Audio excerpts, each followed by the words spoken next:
Good afternoon, everybody. Happy Friday. Happy Friday. Okay, so today was a historic day for the country. We should all be proud of Justice Ketanji Brown Jackson and her historic investiture to the United States Supreme Court.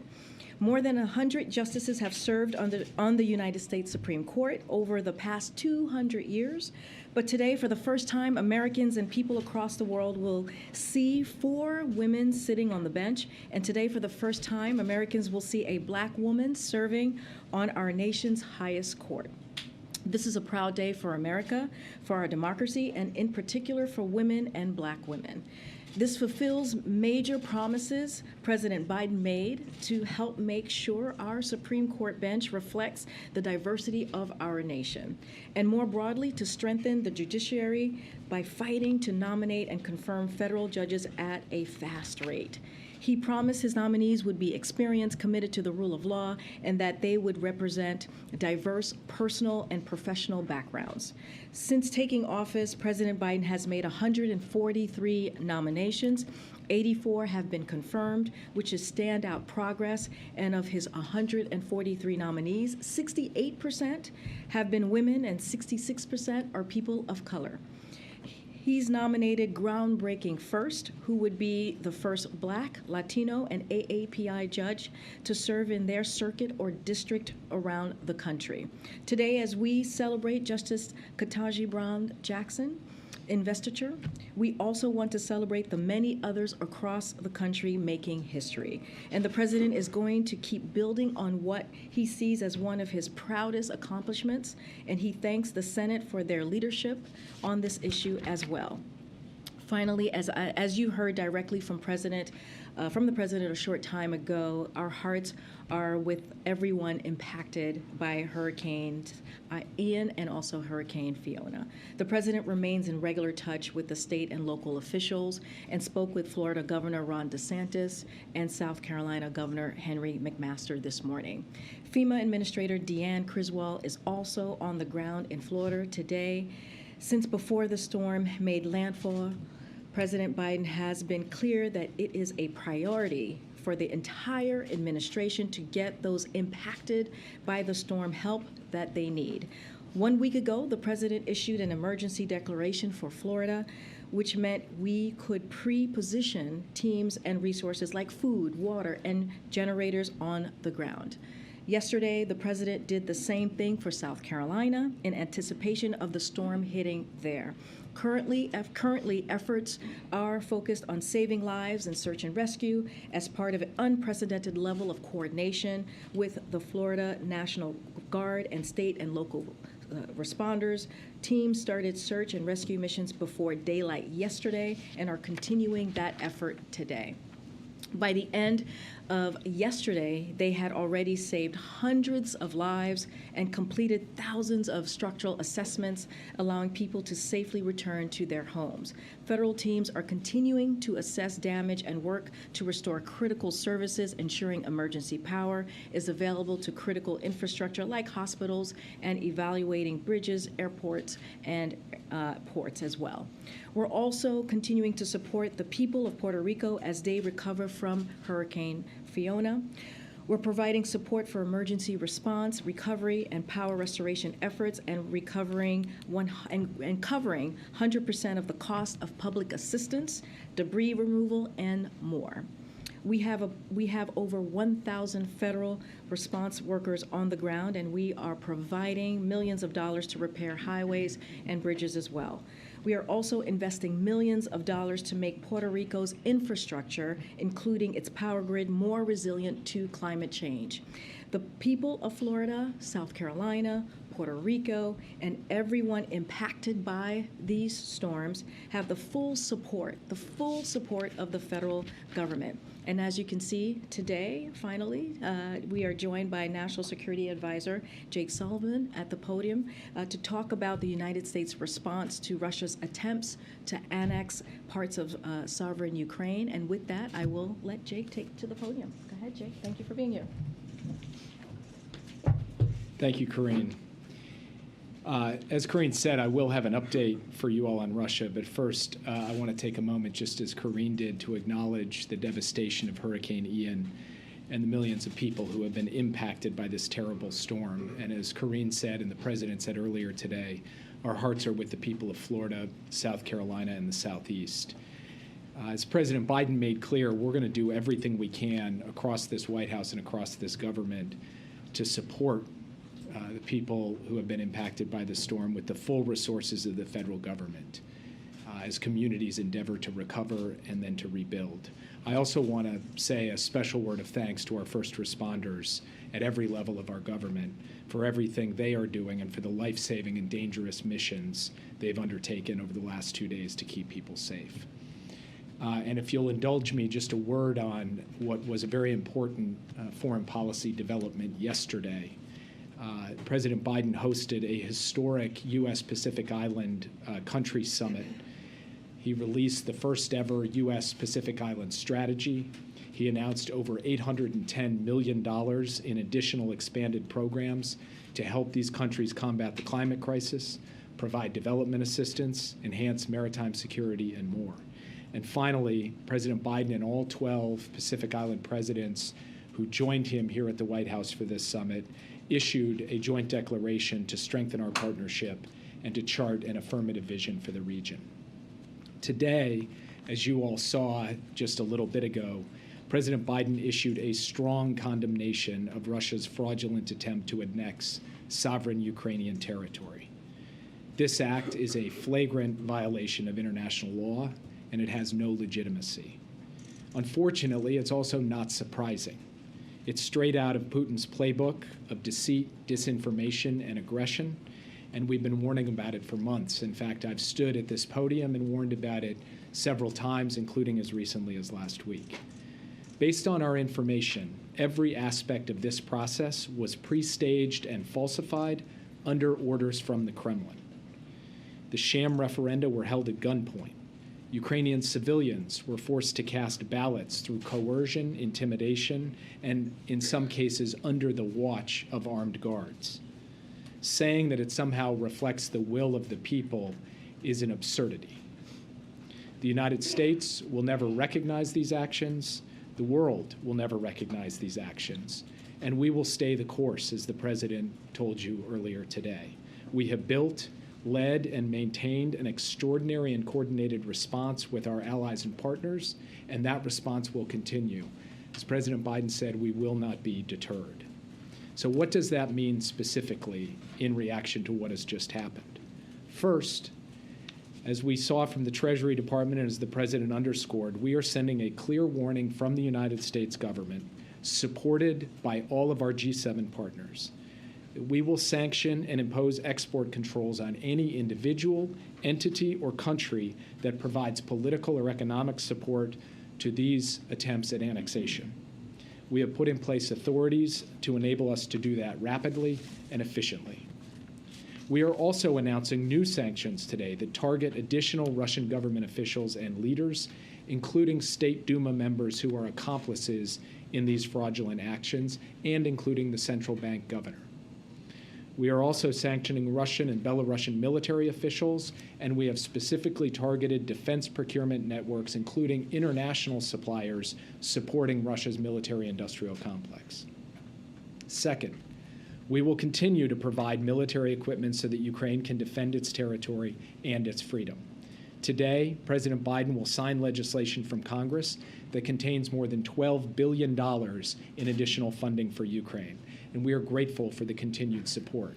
There is no stronger, more bipartisan rebuke of what Russia has just done, no more timely rebuke, and no more assertive statement that we can make through resources and not just through words, that we are going to continue to help Ukraine defend its territory and to deoccupy those parts that Russia has occupied. Earlier this week, we announced a significant new billion-dollar arms package, which included 18 new HIMARS for Ukraine as part of our long-term commitment to strengthening Ukraine's armed forces over the years ahead. And we expect to have another announcement of immediate security assistance to announce next week. Next, the United States and the international community have been crystal clear that we will use diplomatic tools at our disposal to fundamentally reject Russia's attempts to take its neighbor's territory by force. Today, the United States is supporting a resolution at the UN Security Council to condemn these sham referenda and to call on Russia immediately to withdraw its forces from Ukraine. If Russia seeks to shield itself at the Security Council, the United Nations will work with partners around the world to take action next week at the UN General Assembly. Leaders around the world have spoken out about what's at stake: the independence of the democratic nation of Ukraine, the principles of sovereignty and territorial integrity, and the very foundation of the United Nations Charter and the modern international order. As the Secretary General of the United Nations said yesterday, quote, "It must not be accepted," and it will not be accepted. To put it simply, the regions of Donetsk, Luhansk, Kherson, and Zaporizhia remain Ukrainian territory. Ukraine has every right to continue to defend its sovereignty, which the people of Ukraine are doing bravely and courageously every day with the support of the international community. And the United States, for our part, under President Biden's leadership, will support them at every step along the way for as long as it takes. And with that, I'd be happy to take your questions. Yeah. Ukraine is seeking accelerated membership in NATO. Is that something that's possible or something you would seriously consider? The United States has been clear for decades that we support an open door policy for NATO. Any decision on NATO membership is between the 30 allies and the countries aspiring to join. Right now, our view is that the best way for us to support Ukraine is through practical on-the-ground support in Ukraine, and that the process in Brussels should be taken up at a different time. Yes. Thanks, Jake. In his speech this morning, the president called the Nord Stream pipeline attacks, quote, a deliberate act of sabotage. And he said now the Russians are pumping out misinformation and lies about it. Should we take that to mean that the U.S. now believes that Russia was likely responsible for this act of sabotage? Well, first, Russia has done what it frequently does when it is responsible for something, which is make accusations that it was really someone else who did it. We've seen this repeatedly over time. But the president was also clear today that there is more work to do on the investigation before the United States government is prepared to make an attribution in this case. One of the practical reasons for that is that because gas is emanating from these pipelines, the Danish authorities and other authorities in the Baltic Sea can't actually get down to the source of the leak to do forensics on what appears to be an explosion. So we will have to wait until a combination of physical inspection, intelligence gathering, and consultation with our allies to make a definitive determination. But what we can say unequivocally is the suggestions Russia has made about the United States and other countries are flat out false. Russia knows they're false, but of course this is part of their playbook. But how many countries or entities are even capable of carrying out the kind of attack that we saw with hundreds of kilograms of explosives 250 feet below the surface of the sea? Not many. And I think this is obviously an act of sabotage that took place, we believe, in the neighborhood of 70 to 80 meters, 230 to 270 feet under the ocean. That takes some degree of sophistication. But I don't want to get ahead of myself in terms of asserting how exactly this happened or who exactly did it until we're standing on solid ground. We will continue to work with our allies and partners to gather all of the facts, and then we will make a determination about where we go from there. Jake, Yes. 2 questions. Putin clearly had nuclear weapons on his mind today when he was giving this speech. He said the West is deceitful, hypocritical. The United States is the only country to have used nuclear weapons. And he said, by the way, they have created a precedent. How worrying is that to you? I've been clear myself, President Biden has been clear, our administration has been clear that there is a risk, given all of the loose talk and the nuclear saber rattling by Putin, that he would consider this, and we've been equally clear about what the consequences would be. We have communicated that directly to the Russians. We do not presently see indications about the imminent use of nuclear weapons. We are, of course, monitoring that carefully and staying in close consultation with allies and partners, but this is something that we are attuned to, taking very seriously, and communicating directly with Russia about, including the kind of decisive responses the United States would have if they went down that dark road. Is the risk of that higher now than it was 6 or 7 months ago? Well, what's interesting is that at various points over the course of this conflict, including right at the outset, Putin has brandished the nuclear card. He's doing it again. So the risk has been there from the start. It's there today. I'm not going to characterize its exact level, only to say that we have been taking this seriously for some time, and we continue to take it seriously now. Can I ask one broader question before you move on? What lessons from 2014 and from Crimea are you using now? What did you learn from that you're applying here? Well, there's a number of, just in terms of the tactics of how things unfolded in Crimea, including the fact that you didn't have the kind of sustained military conflict associated with it that you do in these cases. That means you cannot draw the analogy too far.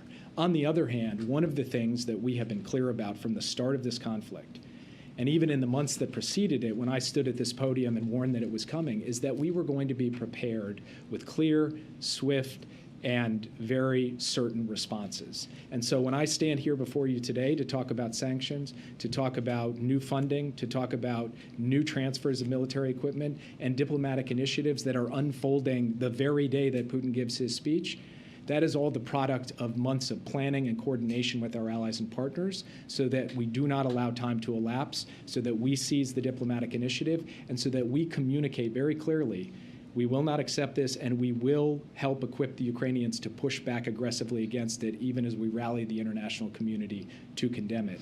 That has been our strategy from the start. We have tried to be as clear and transparent about that as possible, warning what was going to come, indicating what we would do, and then following through and doing it. And that's what we're doing today. Yeah. Jake, would the U.S. actively enter the war if Putin used nukes on Ukraine? So I have said before that we have had the opportunity to communicate directly to Russia a range of consequences for the use of nuclear weapons and the kinds of actions the United States would take. I have also said before that we are not going to telegraph these things publicly. And so all I can tell you is that the Russians understand where things stand on this issue. We understand where things stand on this issue, and I will leave it at that. Do we run the risk, though, if we're not moving more firepower to Europe right now, that we would be unprepared for a serious response if he were to take that kind of action tomorrow? President Biden, even before this conflict began, moved a substantial number of additional U.S. forces on land, sea, and air to Europe. After the conflict got underway, within 72 hours, he had ordered the movement of even more forces beyond that. So we are standing at a level of enhanced force posture across the eastern flank, in the major maritime domains, and with all of the capabilities we need in the air as well. We feel that we have in place right now the capacity to effectively deter and respond to any contingency and to make good on what President Biden emphatically reinforced today, that we will defend every inch of NATO territory. The United States has put in place the pieces for that, and if you look at what our NATO allies have done in terms of surging their own capabilities to Eastern Flank allies, upping their own defense expenditures, we are at a level, a state of readiness to take on any contingency, and we're doing the active coordination and scenario planning to be prepared for whatever comes our way. Is there anything we can do to protect energy infrastructure now before something that's actually in use gets attacked in Europe? The president mentioned today, actually, in response to a question, that we have, in fact, begun coordinating with allies to increase surveillance and monitoring of energy infrastructure, including pipelines in the Baltic Sea. And we will continue to work closely with Norway and other countries that have come out publicly and announced that they are stepping up their efforts in that regard. The United States has capabilities to be able to bring to bear, and we are bringing those to bear. Can you describe a little for us about the scenario planning? I would think that when this war began, there was a certain category of planning that has gone on. And how significantly has that changed as the facts have changed, as these threats have changed? And does it suggest that this is a very dynamic situation where is the president engaged in approving new plans on a frequent basis, or is this something that is part of a ready playbook that would already be at the disposal of the Department of Defense, or is this something that's being retooled in real time? There are elements that are consistent and elements that are dynamic. And what I mean by that is, from the very beginning, we've known the broad categories of forms of escalation that Russia could conceivably undertake. We've known the broad categories of contingencies that we might face, our allies might face, and Ukraine might face. But of course, as time goes on and circumstances change on the battlefield and broader diplomatic circumstances change, and as we gather new intelligence, we can refine the contingency planning within those broad categories to be more specific about different scenarios. And so over time, the president gets updates on the intelligence, updates on the likelihood or lack of likelihood of different circumstances, and refinements in the planning that's taking place across every element of our government, including the Defense Department, the intelligence community, the State Department, USAID, the Department of Energy, the Department of Transportation. We have people, experts from across our government working on a range of contingencies. And the president is in regular touch with his National Security Council principals to get updates on this and to give direction about how to continue to refine and sharpen these plans. The other thing that's happened is you've seen this steady stream of engagements President Biden has had with foreign counterparts, particularly in NATO, the G7, European Union. That has been an opportunity to engage on different scenarios and to make sure that the leaders of these countries are directing their teams to coordinate together so that we can have a common playbook for how we respond in different circumstances. That's been a very important planning function that's almost unprecedented in the intensity and frequency of engagement at the leader level in a circumstance like this. Yeah. Jake, I wanted to ask you about the sanctions. I know we've had batches of sanctions rolled out for the last, say, 7 months, and I wanted you to help us understand what makes you all confident that these latest sanctions would deter or change Putin's behavior when thus far we have not seen his behavior change. Well, so first, one of the key elements of our sanctions strategy has been to reduce the capacity of the Russian military machine to regenerate its ability to threaten Ukraine. And we think we have had an impact on that, denying inputs to the weapons of war that Putin wants to manufacture and place on the battlefield. Second, we have wanted to undermine Russia's major sectors in technology, in industry, and, of course, in defense, so that its capacity to project power, threaten and coerce its neighbors, and wage wars of aggression is reduced over time. And we think that there is demonstrable progress on that front as well. Third, we want to send a clear message to the rest of the world that those companies, those individuals, and those countries that are going to stand beside Russia on this issue of illegal annexation, they will subject themselves to sanctions, and we do believe that that will have a considerable deterrent effect and have seen that in other circumstances. So for all of these reasons, we feel that the sanctions element of our strategy, the economic pressure that we are placing on Russia, and the denial of their ability to gather what they need to be able to regenerate their war machine, this has been a critical element to how we have prosecuted our strategy so far, and the impacts of it will continue to be felt month on month as we go forward and put us in a stronger position and Russia in a more disadvantaged position as this unfolds. One follow on annexation. Can I just ask real quick on sort of the broader view of U.S. policy on annexation? Is it U.S. policy that any land gained by defensive or offensive war cannot be legally annexed? It is the U.S. policy that the attempt to annex at the point of a gun, to conquer territory, hold sham referenda, and then declare that territory your sovereign territory and not your neighbor's sovereign territory, is as flagrant a violation of the UN Charter as possible. And this case is cut and dried. And it's for that reason that the UN Secretary General, who has been a careful voice, a neutral arbiter in multiple efforts on diplomacy between Russia and Ukraine over the last 6 months, came out with an absolutely unequivocal statement in this regard yesterday, and every word of it is something that the international community can collectively stand behind. Yeah. Do Russia's actions give you any second thoughts about enacting the oil price cap policy, which essentially would encourage countries to buy Russian oil at a discount as opposed to a full-out global ban?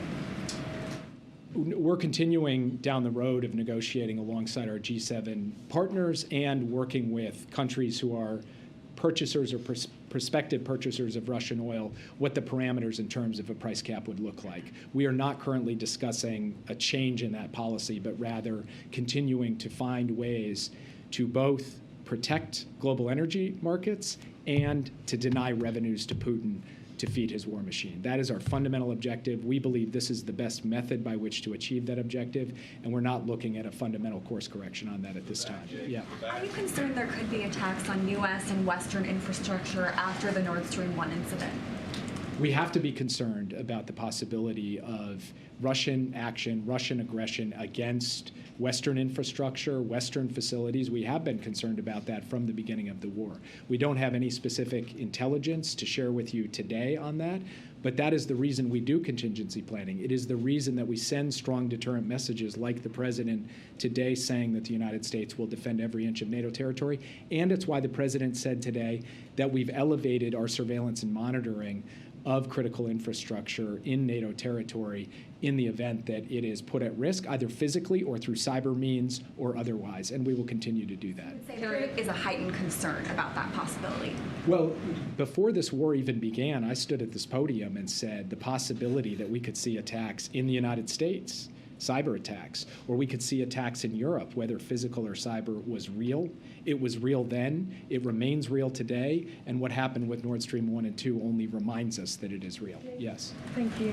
There is a clear nexus between Russia and Iran regarding the drone program that threaten Ukraine. How worried are you about this, and is there any way to stop it?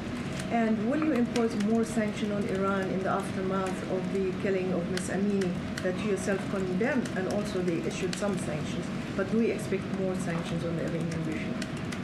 We continue to condemn the brutality and the repression against the brave citizens of Iran, the brave women of Iran who are simply marching for their rights and their dignity and their justice. And we continue to stand with them, not just in word, but in deed. We have issued several sanctions against Iranian entities for what they have done in this killing and brutality. And yes, we will continue to look for targets to impose sanctions in response to these brutal human rights violations. We have also issued sanctions with respect to the transfer of UAVs from Iran to Russia, and we are looking for additional methods to reduce Iran's capacity to be able to manufacture and then to sell these kinds of systems to Russia. We will continue to work on that. And the entire world should see that Russia, as it runs into problems being able to regenerate its own capabilities, has to turn to other countries to try to get a hold of whatever kind of precision munition it can, including Iranian UAVs, that this is a move Russia has been forced to make because it is being denied inputs, and we're going to try and cut off other countries who Russia would seek to go out and approach to get these kinds of weapons to be able to feed their war machine in Ukraine.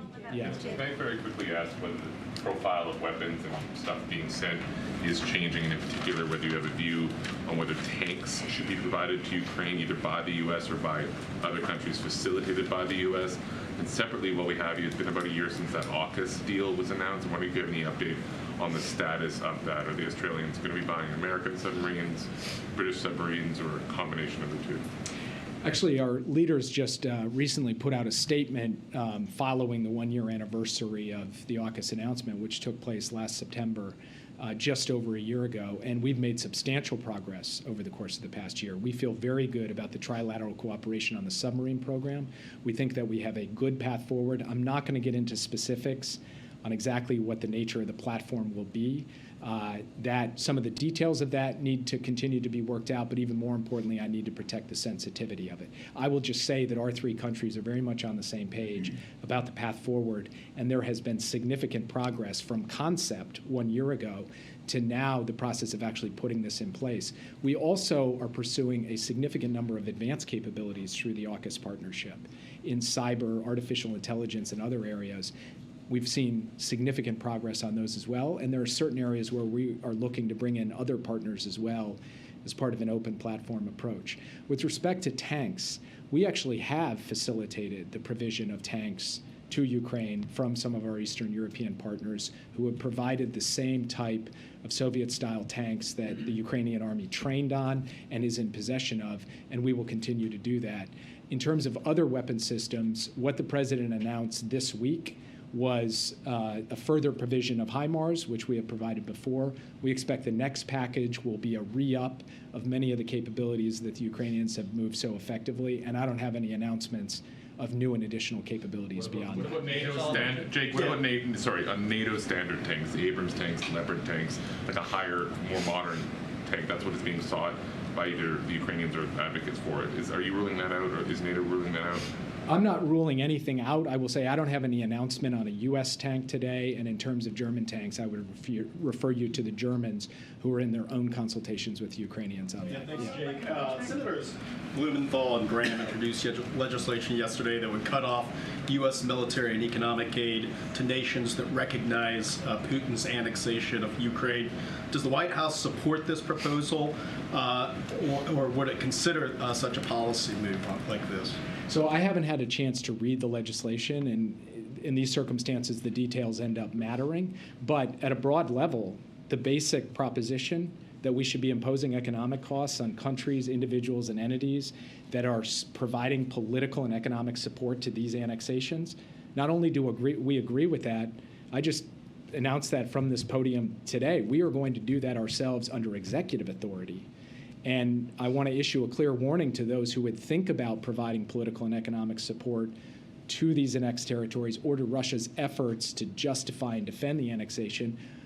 You can be subject to U.S. sanctions as a result of those activities. We look forward to working with Senators Graham and Blumenthal on an approach in the Congress that could be consistent with and help drive that forward. Thank you, Jake. A couple of questions on Ukraine and then a follow-up on Iran, if I may. I'd like to get the administration's reaction on President Zelensky's statement saying that we are ready for a dialogue with Russia, but with another president of Russia. That's my first one. And then the second one is we understand that U.S. diplomats have been pressing Russia's allies to convince Putin to de-escalate. Can you be more specific about those kinds of overtures? In what ways does the administration believe that China and India can apply more pressure on Moscow to de-escalate, not go the nuclear route?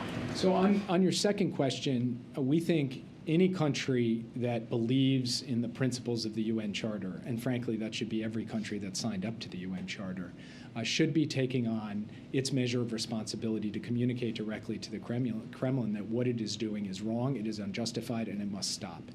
And we are asking that of countries around the world. We'd like them to speak out publicly, and we would like them to convey things privately, diplomatically. With respect to the first question, which was, I'm sorry. Zelensky saying that he's ready for a dialogue with Russia, but with another president of Russia. President Zelensky has consistently said throughout this conflict that the war ultimately will end through diplomacy, and we have consistently backed him up in that.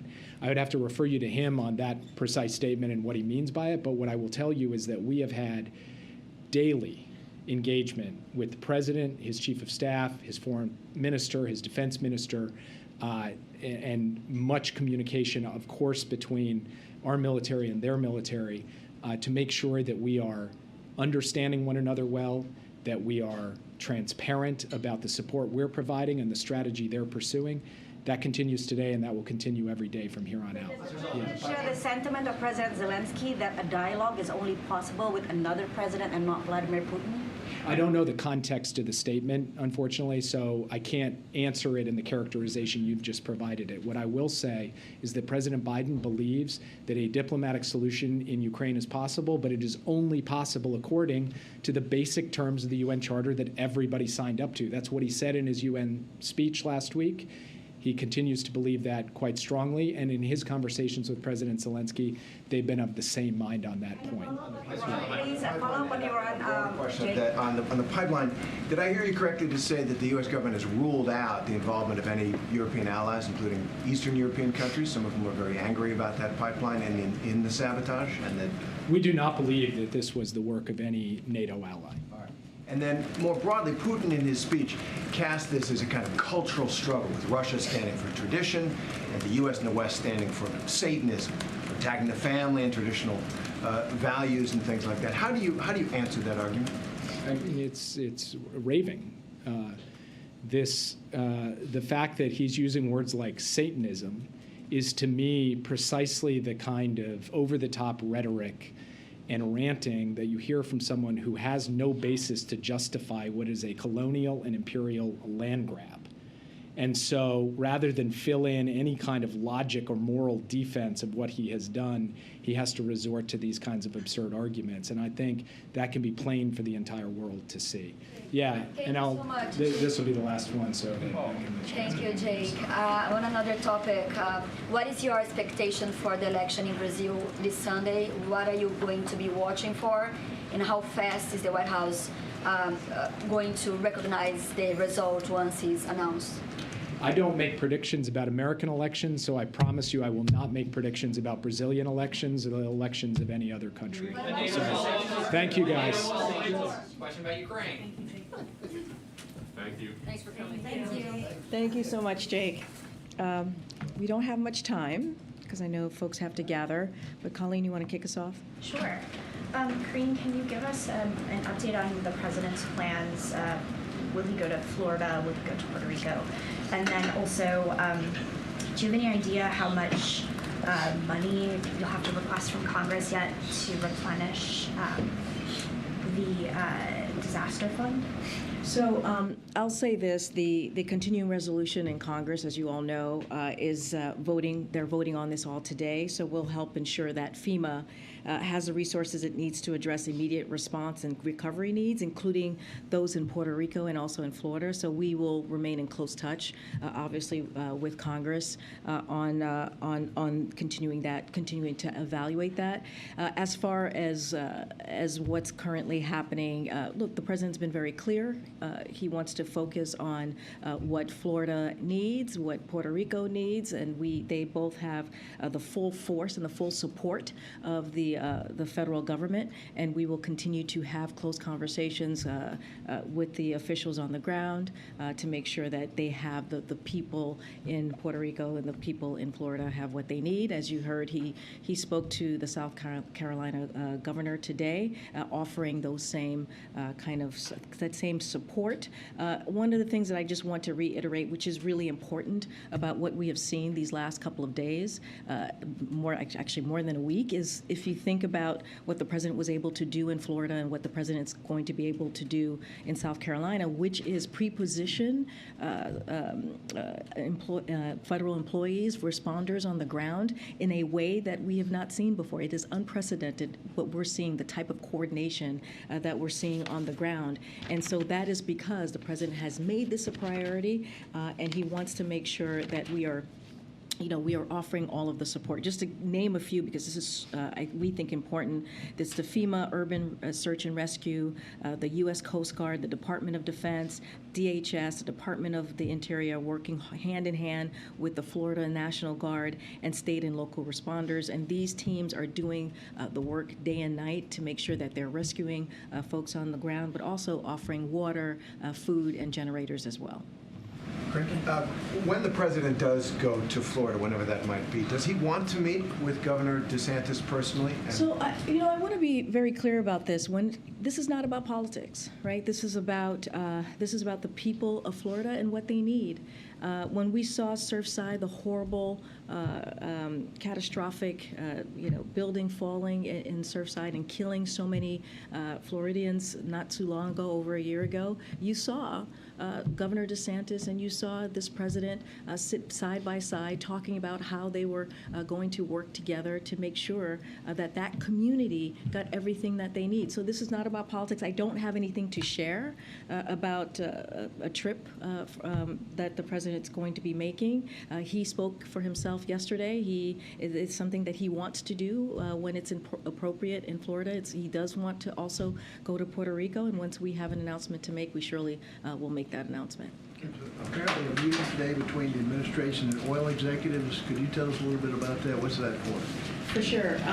So from what I understand, like as you stated, there's a meeting that happened with the Department of Energy with the oil companies. Don't have anything to share at this time as to how that meeting went or what was on the agenda.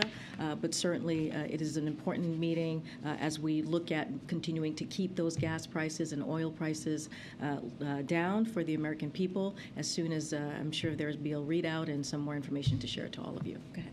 Yesterday, President Biden said that Governor DeSantis, when they spoke, complimented him and praised the immediate response from the federal government. Is that a sentiment that the president returns? Does he think Governor DeSantis has handled the response to this well so far? So I can't speak to the specifics of a private conversation. I can say that we gave a readout from our end about how the conversation went. Again, we don't want to make this about politics. We don't want to make this about red states versus blue states. This is about the American people that are families and everyday people who are on the ground who need the assistance, and they are going to continue to coordinate. They are going to continue to have conversations. They had, I believe, 3 conversations in just a week's time about what they can do to help the communities in Florida. But I don't want to get into politics here because this is not about that. Right. I'm not asking about politics. I'm just asking if the president thinks that Governor DeSantis has done a good job. I'm just not so going far. to, look, I haven't had that conversation with the president. What I can tell you is that they are working closely together. The FEMA administrator is down there currently with the governor. They are traveling the state together and looking at what is currently happening on the ground. I'm not going to get into particulars of who's doing a good job and who's doing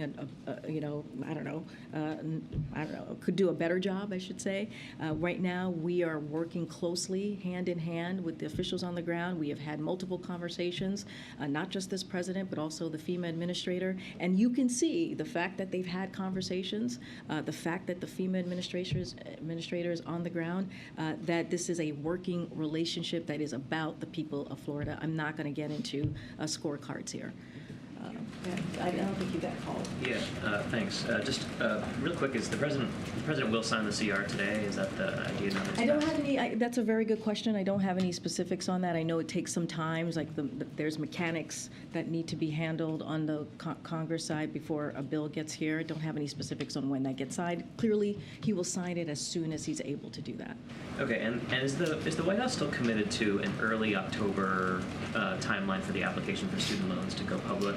Yesterday there was an email that went out to some borrowers that said October generally. It didn't say early October. I'm wondering if the timeline has slipped at all. I do have a little bit. I don't have a specific date in October, but let me just, since you mentioned the email, yesterday we began the first of what will be regular updates to borrowers interested in debt relief. We shared information of what people can expect in the coming weeks around the program and process for applying. We shared the following. The application for debt relief will be available next month in October. No date set yet, but we will next month. It's this month. We are in October, right? Or tomorrow. Tomorrow we're in October.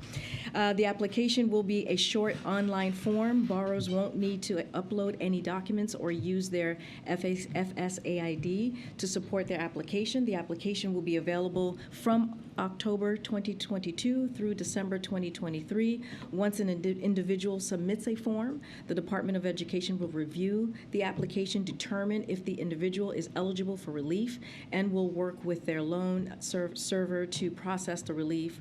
Our goal, as you all know, and we have said this, is to provide borrowers a seamless and simple experience, working closely with the servicers who will actually process the relief. We will have additional information for borrowers and in the upcoming days. Again, I know you're asking for a specific date, but that was what we provided in the email, and we should have more soon to share. Really briefly, do we have any week ahead guidance for next week? I know that you don't want to say anything about the trip to Puerto Rico or Florida, but we typically we usually put out our week aheads for those who follow the week aheads coming out of here on Sundays. If there is a trip next week, we certainly will share that with you. Don't have anything to announce at this time at the podium. I'll just put a plug in for on Fridays as much as possible, trying to give some week ahead. No, I understand. We've been here for 19 months, and we've always done the week aheads on Sundays. I hear you. I get it, but I'm just. Jen used to do that. Oh yeah, that's right. We just don't have. I hear what you're saying. We just don't have anything today for Friday to share. I get the question. I got it. But normally, yes, we do our week aheads that we send out